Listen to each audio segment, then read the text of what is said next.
नमस्कार। क्या कभी आपने ये महसूस किया है कि जो व्यक्ति कल तक आपके लिए बहुत आत्मीय था, आपका बहुत स्नेही था, वो अचानक से आपके जीवन में शत्रु जैसा व्यवहार क्यों करने लगा? ऐसा क्या बदल गया जो रिश्तों के रूप में आपके बहुत आत्मीय जन थे, वो रिश्ते आपके जीवन में अब शत्रुता का काम कर रहे हैं? आपके अंदर उन रिश्तों को लेकर के आत्मीयता खत्म हो गई है। इसका जवाब छुपा होता है आपके जन्म कुंडली में। आज के इस वीडियो के माध्यम से हम चर्चा करेंगे कुछ ऐसे ज्योतिषीय सूत्रों के बारे में जो आपके जीवन में दोस्त को भी दुश्मन बनाने की क्षमता रखते हैं। कभी कभी आपका व्यक्तित्व इतना आकर्षित होता है, इतना प्रभावशाली होता है, इतना प्रभुत्व जमाने वाला होता है कि न चाह करके भी लोग आपसे ईर्ष्या की भावना रखते हैं। क्योंकि अगर कोई आपके समतुल्य खड़ा नहीं हो पा रहा है तो वो आपसे आंतरिक ईर्ष्या तो रखेगा ही रखेगा। आपके व्यक्तित्व में, आपकी वाणी में बहुत कुछ ऐसा होता है जो आप स्वतः नहीं देख पाते हैं, समझ नहीं पाते हैं, जिसका ऑरा निगेटिव है, जो आपके बगल में खड़ा नहीं हो पाता है, जो आपके पॉजिटिव ऑरा के साथ संतुलन नहीं बना पाता है, वो आपसे अंदर ही अंदर ईर्ष्या तो करेगा ही। जन्म कुंडली में सूर्य ग्रह अहंकार और प्रभाव के कारक हैं। सूर्य ग्रह को सर्वाधिक बली होने का क्षमता प्राप्त है। अगर जन्म कुंडली में सूर्य ग्रह दशम भाव में हो, पंचम भाव में हो, लग्न में हो, तो ऐसा व्यक्ति विशेष प्रसिद्धि पाता है, ज्ञानी होता है, बुद्धिमान होता है, नेतृत्व करने की उसके अंदर क्षमता होती है, अनुशासन प्रिय होता है, परोपकारी होता है। अपने कार्यों से ऐसा व्यक्ति समाज में विशेष स्थान पाता है। ऐसे व्यक्ति का व्यक्तित्व तो बहुत आत्मविश्वासी और प्रभावशाली होता है, जिसको देख करके निगेटिव ऑरा वाले लोग घबराते हैं और अंदर ही अंदर उससे ईर्ष्या की भावना रखते हैं। हालांकि उसका कुछ बिगाड़ नहीं पाते हैं, जिसके जन्म कुंडली में सूर्य ग्रह मजबूत स्थिति में बैठा हो। प्रभाव और अहंकार में थोड़ा सा फर्क होता है। अगर सूर्य ग्रह अपने स्वराशि के होकर के बैठे हों, सिंह राशि में या मित्र की राशि में बैठे हों, तो ऐसा व्यक्ति बहुत दयालु हृदय का होता है, परोपकारी होता है, प्रभावशाली व्यक्तित्व का होता है, नेतृत्व करने की क्षमता होती है, क्योंकि सूर्य को ग्रहों में राजा माना गया है। ऐसे व्यक्ति के व्यक्तित्व में राजसी गुण होता है। राजसी गुण होने का मतलब है कि दूसरों का ध्यान रखना, दूसरों की जरूरतों को पूरा करना, परोपकार की भावना रखना, किसी के दुख से उसे उबारना, निकालना, जो राजा का गुण होता है। जैसे एक राजा अपनी प्रजा का ध्यान रखता है, वैसे ही अगर शुभ सूर्य बैठा है जन्म कुंडली में, तो व्यक्ति अपनों का, अपने से जुड़े हुए लोगों का ध्यान रखने वाला होता है। मेष राशि में अगर सूर्य बैठ जाए तो उच्च का हो जाता है। तो यहाँ पर सूर्य व्यक्ति के व्यक्तित्व में अहंकार को भरता है। अगर परम उच्च का है अश्विनी नक्षत्र में, तो व्यक्ति के अंदर राजसी गुण आते हैं। अगर अंश बल में सूर्य ज्यादा होकर के बैठा है तो व्यक्ति अहंकारी हो जाता है। मंगल ग्रह जो ऊर्जा, पराक्रम, परिश्रम के कारक हैं, वो अगर जन्म कुंडली के तीसरे भाव में, छठे भाव में, 10वें भाव में बैठे हों, तो साहस और पराक्रम के साथ साथ तीसरे, छठे, 10वें में बैठे हुए मंगल ग्रह आत्मविश्वास दिखाते हैं व्यक्ति के अंदर। ऐसे लोगों का व्यक्तित्व एकदम अलग ही होता है औरों की अपेक्षा, क्योंकि ये अपने साहस का दुरुपयोग नहीं करते हैं। ये दूसरों के दुखों को समझने वाले होते हैं और कठिन से कठिन स्थितियों का मुकाबला करके दूसरों को उस विपरीत स्थिति से निकालने वाले होते हैं। स्वयं तो हर विपरीत स्थिति का सामना डटकर करने वाले होते हैं, लेकिन दूसरों के लिए भी अपने साहस और बल का उपयोग करते हैं। अगर इन्हें ये लग जाए कि किसी को इनकी आवश्यकता है, कोई विपरीत स्थिति में पड़ा हुआ है, तो ये अपना कदम अगर उसके हित के लिए आगे बढ़ा दिए तो कभी भी पीछे नहीं लौटेंगे, चाहे कितनी भी विकट परिस्थितियां सामने आ जाए। इनका दृढ़ आत्मविश्वास दूसरों को असहज करता है। अगर सामने वाला व्यक्ति आपको टक्कर नहीं दे सकता है तो वो करेगा भी क्या। अब तीसरे भाव से हम वाणी की अभिव्यक्ति को देखते हैं। तीसरे भाव में अगर मंगल बैठा है तो कारक होता है मंगल तीसरे भाव में। ऐसा व्यक्ति अपने वाणी से ही अपने शत्रुओं के अंदर घबराहट पैदा कर देता है। अगर मंगल ग्रह मेष, सिंह राशि, धनु राशि, वृश्चिक राशि में बैठे हों तो गजब का व्यक्ति को साहसी बनाते हैं। और ऐसा व्यक्ति अपने साहस, अपनी ऊर्जा का दुरुपयोग नहीं करता है, अपने साहस, अपनी ऊर्जा का वो सदुपयोग करता है। ऐसा व्यक्ति दृढ़ इच्छा शक्ति का होता है। ग्रहों में मंगल को सेनापति ग्रह कहा जाता है, फाइटर ग्रह कहा जाता है। अगर ऐसा व्यक्ति किसी असहाय को बचाने के लिए या परोपकार की भावना से किसी का हित करने के लिए आगे बढ़ गया, जवान दे दिया, तो विकट से विकट परिस्थिति उसके सामने आ जाए, वो कभी भी पीछे नहीं हटेगा। अब सामने वाला अगर उसका सामना नहीं कर सकता है, टक्कर नहीं ले सकता है उससे, तो करेगा क्या, बाकी बचा ईर्ष्या करना, वो करता है।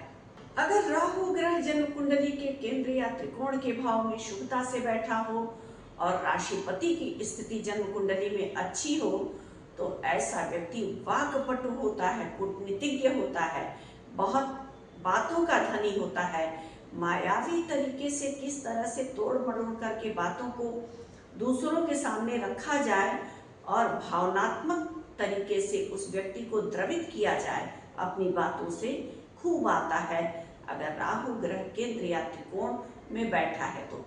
अगर वृषभ, मिथुन या कन्या, कुंभ राशि में राहु ग्रह केंद्र या त्रिकोण में बैठा हो तो ऐसा व्यक्ति बहुत चतुर होता है।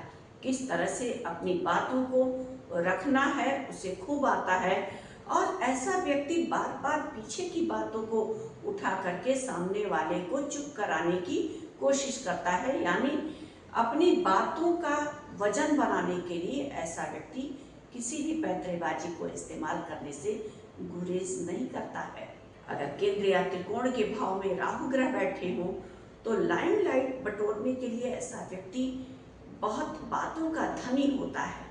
जन्म कुंडली में शुक्र ग्रह अगर पहले भाव में बैठे हैं यानी लग्न में या 7वें भाव में बैठे हैं और शुक्र ग्रह कुंभ राशि, वृषभ राशि या अपनी उच्च की राशि मीन में बैठ जाएं, तुला में बैठ जाएं स्वराशि के होकर के, या उच्च की राशि में बैठ जाएं या कुंभ राशि में बैठ जाएं, तो ऐसा व्यक्ति बहुत आकर्षित व्यक्तित्व का होता है। अगर लग्न में बैठेंगे तो वहाँ से हम व्यक्तित्व को देखते हैं, व्यवहार को देखते हैं, व्यक्ति के क्षमताओं को देखते हैं।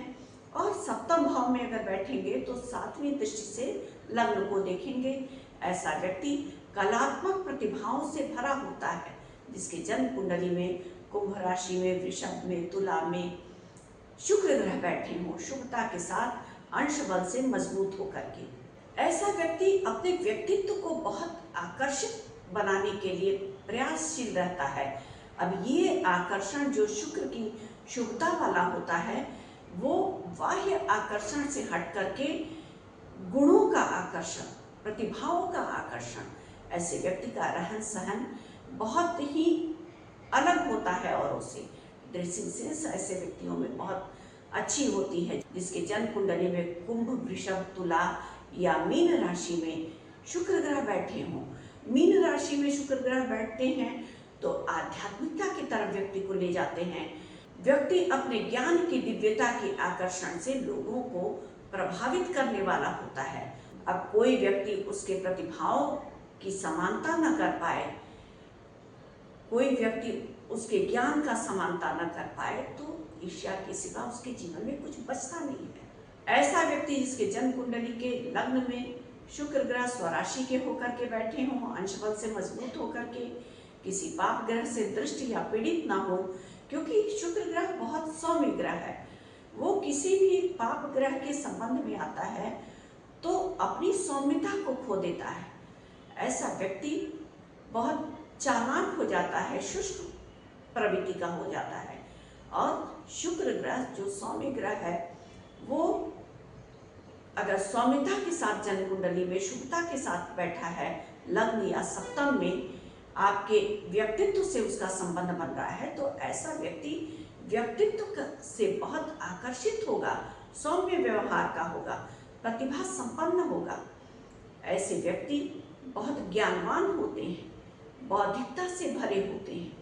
कब कहाँ किस तरह से बोलना है उन्हें खूब आता है। वाणी की अभिव्यक्ति बहुत अच्छी होती है, भाषाई ज्ञान उनके पास होता है, क्योंकि शुक्र दूसरे भाव के स्वामी हैं कालपुरुष की कुंडली में, जहाँ से हम वाणी को देखते हैं। तो वाणी के अधिपति ग्रह शुक्र ग्रह अगर शुभता से जन्म कुंडली में बैठे हों, तो ऐसा व्यक्ति बहुत प्रभावशाली वाणी का होता है। भाषा पर उसकी पकड़ बहुत अच्छी होती है, बातों की अभिव्यक्ति बहुत अच्छी होती है। अब ऐसा अगर किसी का व्यक्तित्व है, तो सामने वाला उससे अगर टक्कर नहीं दे पा रहा है ज्ञान में या कलात्मकता को लेकर के, प्रतिभाओं को लेकर के, तो उसके पास शेष बचा ईर्ष्या करना, वो वही करता है। अगर जन्म कुंडली के सप्तम भाव में शनिदेव बैठे हों, तो कालपुरुष की कुंडली में यहाँ शुक्र की तुला राशि बनती है और शनिदेव यहाँ उच्च के हो जाते हैं तुला राशि में। सप्तम भाव में शनिदेव को दिग्बल प्राप्त होता है। अगर सातवें भाव में शनिदेव बैठे हैं, दशम भाव पर शनिदेव स्वराशि के या अपने मित्र राशि में बैठे हों या अपनी उच्च राशि में बैठे हों, तो ऐसा व्यक्ति अपने जीवन में सफलता बहुत धीरे धीरे प्राप्त करता है, क्योंकि शनिदेव व्यक्ति को संघर्ष देते हैं, अनुभवों से भरते हैं। तो जो उसके असफलता के दौरान उसे कमेंट करते थे या उसके असफलता का मजाक उड़ाते थे, वही लोग जब वो सफलता के शिखर पर जाता है तो बाध्य हो जाते हैं ईर्ष्या करने के लिए, क्योंकि उनके पास वही बचता है और जो उनके पास शेष बचता है उसी को वो करते हैं। जन्म कुंडली में सूर्य और राहु का जब युति बने तो इसे हम ग्रहण दोष कहते हैं। लेकिन राहु और सूर्य की युति व्यक्ति को अचानक सफलता दिलाने वाला होता है। अगर ये जन्म कुंडली के तीसरे भाव में बन जाए, नवम में बन जाए या जन्म कुंडली के एकादश भाव में बन जाए, तो ऐसा व्यक्ति अचानक से प्रसिद्धि और सफलता को प्राप्त करने वाला होता है। और उसकी सफलता को देख करके उसके दोस्त भी दुश्मन बनने में देर नहीं लगाते हैं। मंगल और शनि का जो युति बनता है जन्म कुंडली में, जिसे हम विस्फोटक योग कहते हैं, ये व्यक्ति के जीवन में बहुत समस्या और संघर्ष देता है। शुरुआती जीवन में व्यक्ति के उतार चढ़ाव, संघर्ष, परेशानियां देता है। अब ऐसे व्यक्ति के जीवन के उतार चढ़ाव, असफलता को देख करके जो लोग हृदय से प्रसन्न चित्त होते हैं, वो अचानक से सफलता जब देता है, मंगल और शनि की युति विस्फोटक योग जो कहलाती है, वो हतप्रथ कर देता है लोगों को। मंगल और राहु का अंगारक योग अगर जन्म कुंडली के एकादश भाव में बन जाए, तो अचानक बड़ी सफलता से व्यक्ति लोगों के बीच में आश्चर्य का कारक बन जाता है। जो लोग उसकी असफलता को देख करके, धन में हानि की स्थिति को देख करके, संघर्ष और परेशानियों को देख करके अंदर ही अंदर प्रसन्न होते रहते हैं, उसकी असफलताओं के समय में वो उसकी अचानक सफलता देख करके आश्चर्यचकित रह जाते हैं। अगर कोई आपसे ईर्ष्या की भावना रखता है, तो आपको विनम्रता के साथ अपने कर्तव्य पथ पर बढ़ते रहना चाहिए। ईर्ष्या रखने वालों से आपको जवाब सवाल नहीं करना चाहिए, क्योंकि आपके अंदर भी अहंकार की प्रवृत्ति बढ़ सकती है। अहंकार को अपने आप से दूर रह करके प्रकृति ने आपको जो वरदान दिया है, उस वरदान के साथ आप आगे बढ़ते रहिए। कभी भी प्रकृति प्रदत्त वरदान या शक्ति का दुरुपयोग व्यक्ति को जीवन में नहीं करना चाहिए, और असफलताओं से, संघर्ष से कभी भी जीवन में अपने घबराना नहीं चाहिए, क्योंकि असफल वही होता है जो सफलता के मार्ग पर बढ़ता है। जो बैठे बैठे केवल कल्पनाओं में ही अपनी मनोइच्छाओं की पूर्ति करता है, उसके जीवन में असफलता कहाँ से आएगी। जीवन में रिश्ते आकाश के तारों जैसा होता है। कभी तारा कोई टूट भी सकता है जो रिश्तों के रूप में आपके जीवन में है, वो भी आपसे दूर हट सकता है।